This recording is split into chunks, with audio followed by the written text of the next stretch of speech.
स्मृतियां किताब के पलट दिए गए पन्ने नहीं हैं। हमारी भरसक कोशिशों के बावजूद वो तलाश लेती हैं अपने रास्ते और भरने लगती हैं धीरे धीरे अपने रंग आज के अक्षरों के बीच।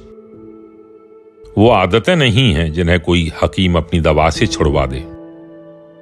कभी कभी लगता है वो दंत कथाओं की नागिनें हैं जिनकी आंखों में छप जाता है उसके नाक के हत्यारे का चित्र। सबसे खतरनाक होती हैं घायल प्रेम की स्मृतियां। भूलने की लाख कोशिशें करते रहो, कभी कमीज के बटन में तो कभी किसी शब्द में छुप जाती हैं वो। जातीय स्मृतियां सांस्कृतिक दस्तावेज होती हैं। भीषण अकाल हो या जल प्रलय, भूख को समो लेती हैं एक दाने में। कभी कभी वो आत्मा पर उभर आती हैं चोट के निशान की तरह।